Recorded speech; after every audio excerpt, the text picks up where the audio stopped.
Well, good evening, everybody. Good evening. It's great to see you all. My name is Ben, and I'm the Associate Vicar here, and I'm going to be carrying on the series of practicing the way of Jesus.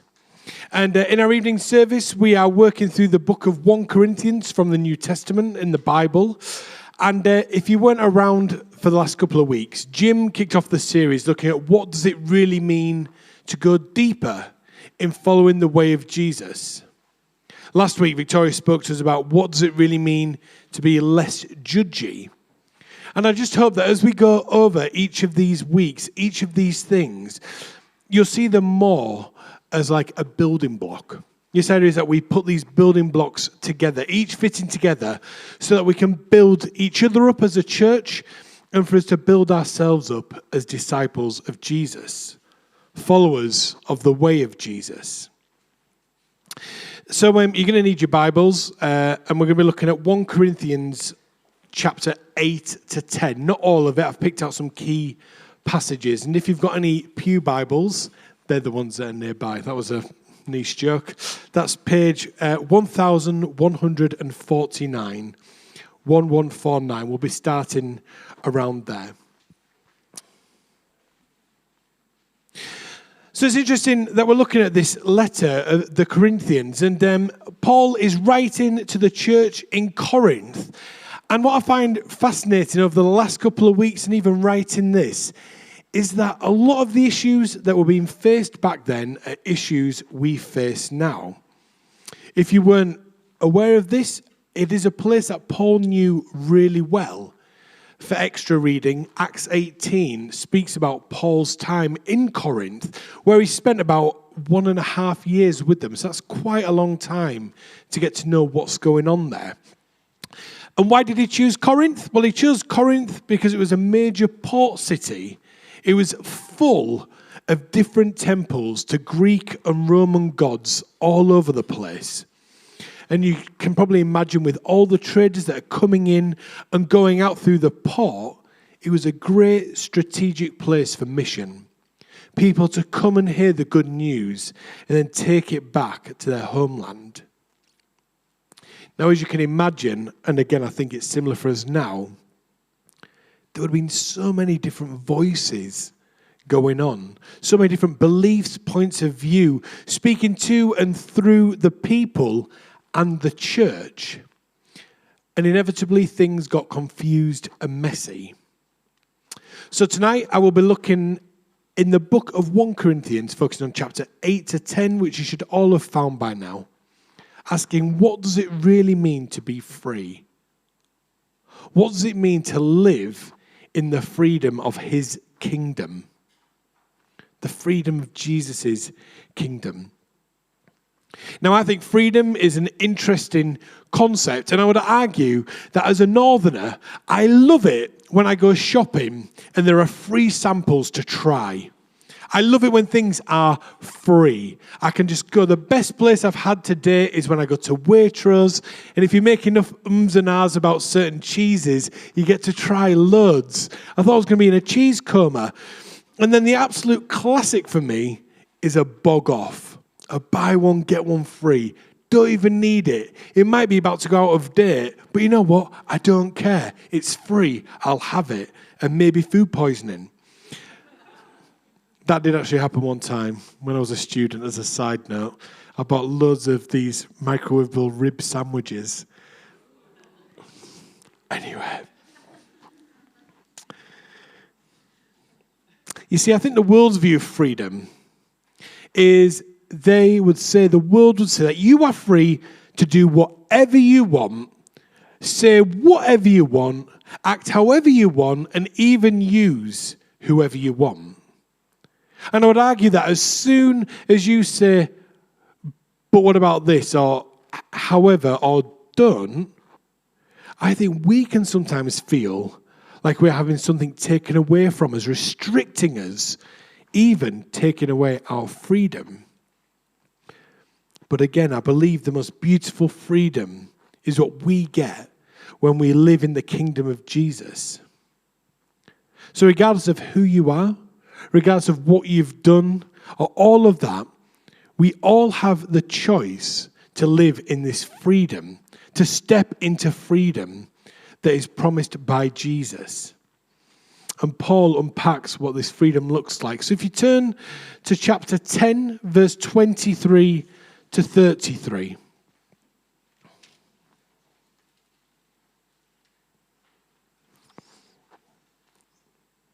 I love this because these are the times when I think Paul is just almost speaking directly to us, to the heart of what's going on.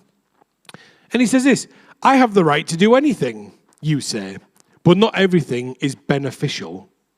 I have the right to do anything, but not everything is constructive. No one should seek their own good, but the good of others. So I'd stop there and say, surely that's obvious. But that's something that I still struggle with, and I think we do as well. And then he goes on to this. Eat anything sold in the meat market without raising questions of conscience, for the earth is the Lord's and everything in it. If an unbeliever invites you to a meal and you want to go, eat whatever is put before you without raising questions of conscience. But if someone says to you, this has been offered in sacrifice, then do not eat it, both for the sake of the one who told you and for the sake of conscience. I'm referring to the other person's conscience, not yours. For why is my freedom being judged by another's conscience? If I take part in the meal with thankfulness, why am I denounced because of something I thank God for? So whether you eat or drink or whatever you do, do it all for the glory of God. Do not cause anyone to stumble, whether Jews, Greeks, or the church of God, even as I try to please everyone in every way. For I am not seeking my own good, but the good of many, so that they may be saved.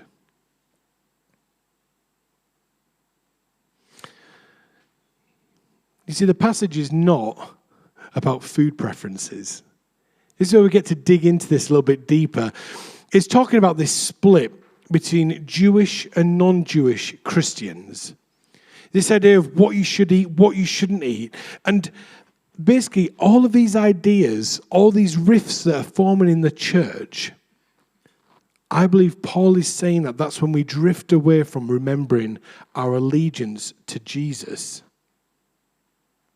You see, quite rightly, I would argue, I understand both sides, that the Jewish people who've become Christians, they have all their food laws. They have all these ways that you stand out and you are separate to everybody else. You are God's chosen people. And they've just about got round to the idea of people who aren't Jewish can also be followers of a Jewish rabbi, that they're worried they're going to end up tarnishing, making Christians look weaker, not being the selected people. So the idea is it's not to mislead. If eating the meat made people say, well, Christians worship loads of gods, don't worry about it, then I believe Paul's saying don't eat it. If somehow you are taking something away from what Christianity is, then you aren't to eat it. I believe that the core principle that we're meant to put these things through, the filter, is love. Love is very powerful. It's something that will deny itself. It'll look for the well-being of other people. And love, God's love, is at the core of the gospel. It's given for others just as Jesus did for us. So how do we respond to each other? How do we stop others from stumbling? Because Jesus said, and it's great, in John 10:10, that we will have life and life in all its fullness.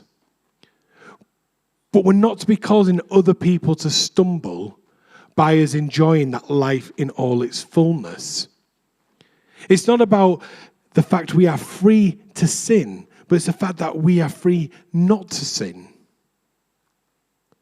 I heard a quote where somebody said that to follow Jesus, it's a low bar to enter, but it's a high calling to follow. Because even if it's just me, and it might be, and I'm a terrible vicar, I find it great when I'm pursuing stuff for myself. And when I was thinking about this eating the meat, What are the things that I sometimes find myself gorging on? Where maybe I shouldn't be eating that much. Sometimes I almost find myself gorging on theology. I know it sounds so sad and so pathetic, but it's true.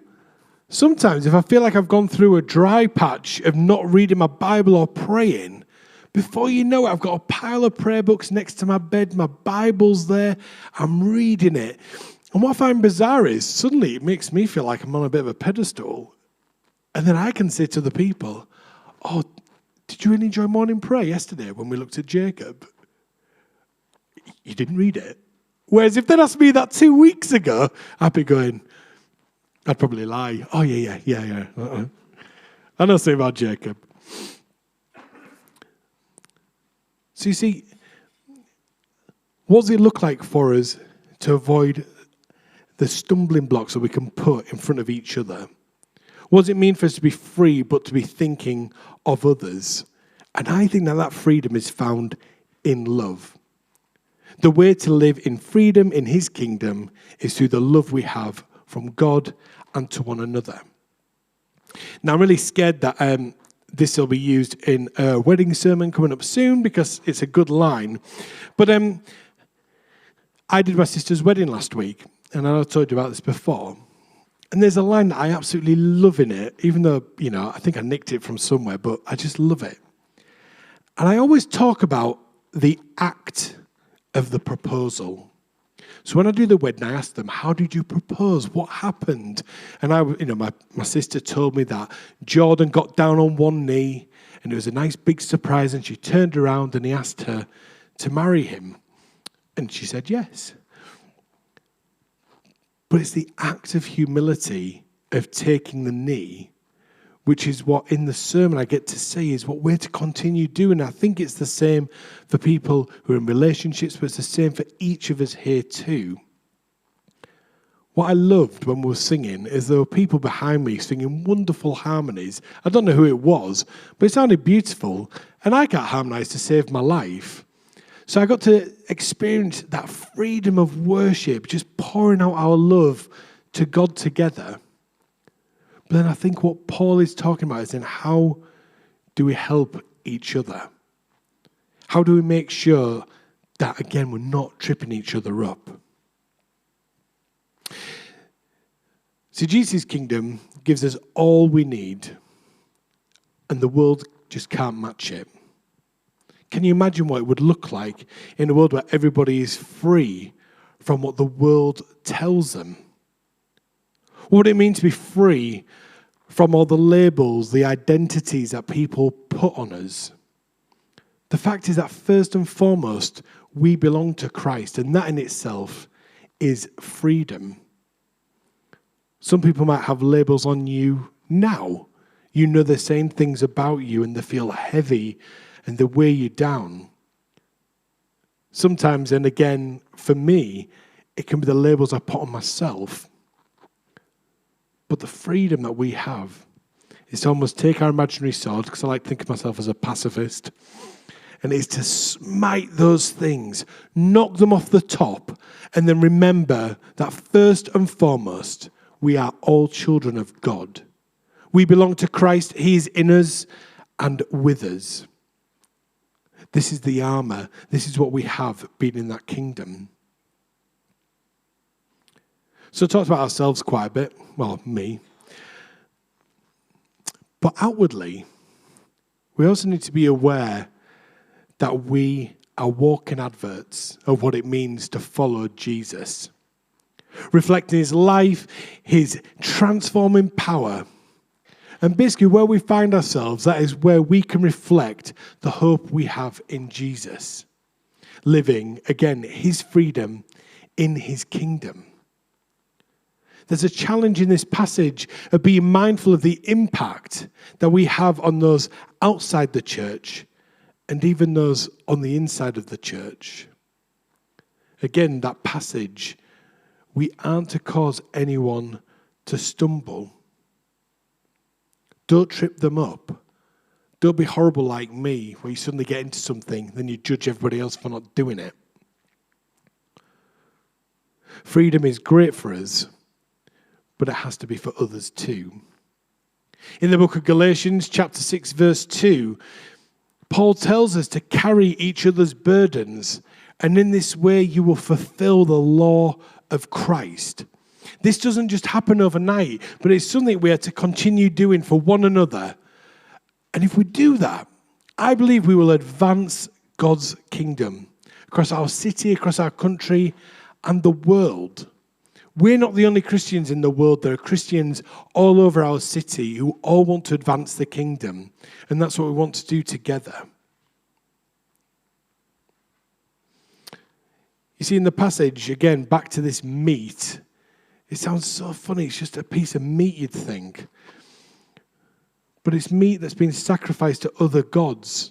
And although Paul is clear elsewhere saying that they're merely idols, they're made of wood, they're made of stone, they've got eyes but they can't see, they've got ears but they can't hear, he still talks about the concern of how it may appear to others. How does it appear to others? What is the thing that you're radiating from yourself? Christianity at this time was heavily persecuted. And because of this, I believe people did try and fit in, but they couldn't deny the fact that they lived in a different kingdom. You see, what would be the equivalent of our meat now? What is the meat that sometimes it seems okay, but other times it isn't? The obvious ones always come along with money, with sex, with power. And what I find scary is it was relevant back then just as much as it is now. Again, we can feel trapped by what the world expects of us. There was one that I heard recently, and it wasn't in this church, but maybe there are people here as well. But one of the things that the world tells us can be this idea of having a drink for Dutch courage, is what I've heard it used as. This idea that drunkenness can give you courage, can lower inhibitions. This idea that then you're free, then you can truly be yourself. When actually the question there is, how is that being free? How is that remembering that first and foremost, you are with Jesus? So in chapter 9, if you just want to flick back, we're going to go and have a look at how Paul explains his use of his freedom. How does he use this opportunity that sometimes he will do things, other times he won't do things? And then we're going to look at what that could mean for us. It says this, chapter 9, verse 19 to 23. Though I am free and belong to no one, I have made myself a slave to everyone, to win as many as possible. To the Jews I become like a Jew to win the Jews. To those under the law I become like one under the law, though I myself am not under the law, so as to win those under the law. To those not having the law I became like one not having the law, though I am not free from God's law, but am under Christ's law, so as to win those not having the law. To the weak I became weak to win the weak. I have become all things to all people, so that by all possible means I might save some. I do all this for the sake of the gospel, that I may share in its blessings.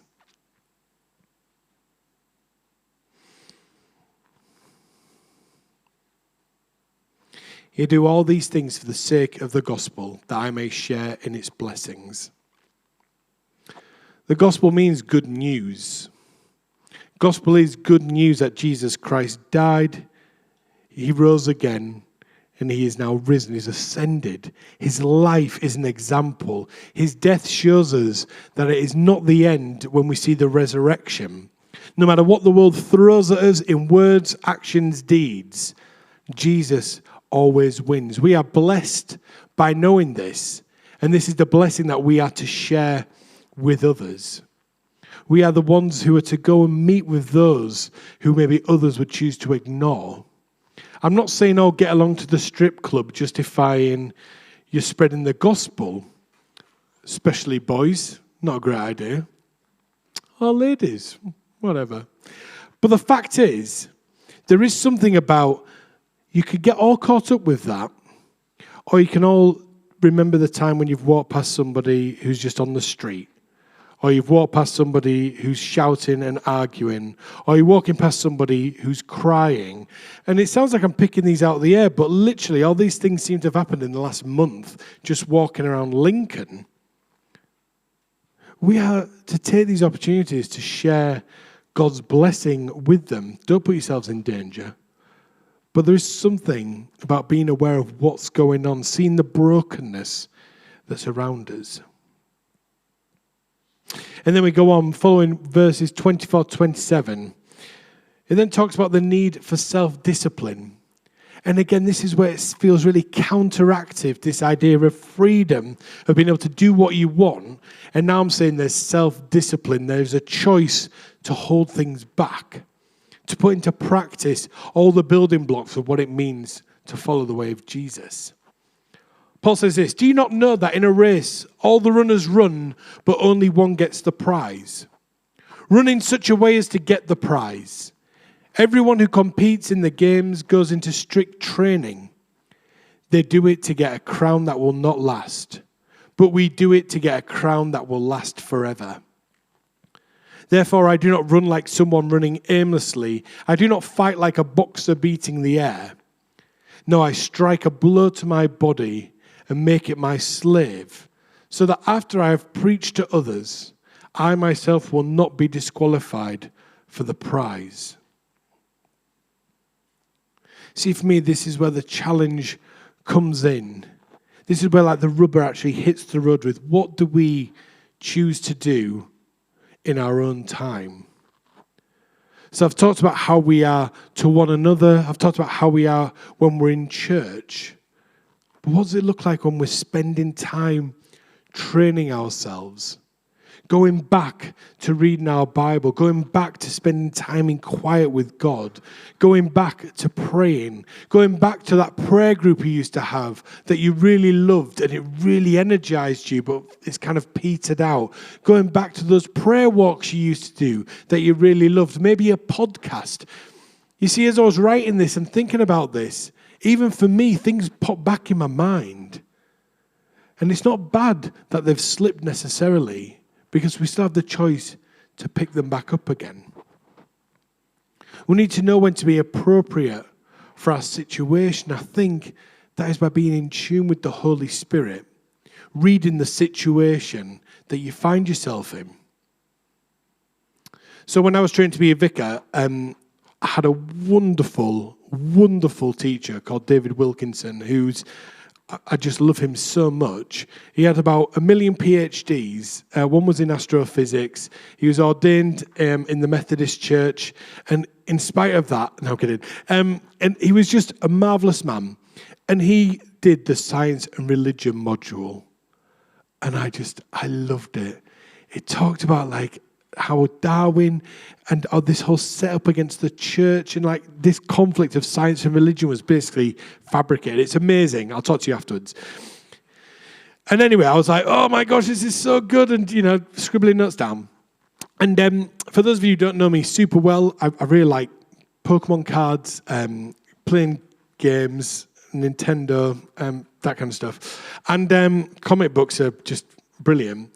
And there's a coffee shop. It used to be called, it's now shut, called Dark Matter Cafe in Durham. That's where I trained. And I had a few chats with the guy who owned it, and he was really into all of the stars and the moon, and he used to go stargazing and all this stuff. Loved science, and he was quite open about being an atheist. He said, no disrespect to you, but you might as well believe in a tooth fairy. I said, well, the last bit was a bit rude, but I understand the first bit. Anyway, literally, Wednesday afternoon it was, I've just heard about science and religion. Oh, thank you so much, David Wilkinson. It was marvellous. I walk into Dark Matter and Dan's there, and he's Geordie. I won't do the accent. And he says, oh, Ben the vicar. I wasn't even a vicar then. Ben the vicar, I've got a question for you. Can you like science and be religious? And in a split second, my brain was like, right, okay, so this is where dinosaurs are, and that's what the Big Bang fits here, and this happened over here. And I said, Yeah. And as I paused for breath, he went, oh, great, I was just wondering. But that was it. Sometimes it's just being aware of what people need to hear. And I do believe the Spirit actually put some like metaphorical socks in my mouth to stop me talking. And so as we look at ourselves, going out, first of all, I want to remind you all that we as Christians are called to live in the freedom of his kingdom. That doesn't matter what the world says, no matter what labels they put on us, that doesn't count.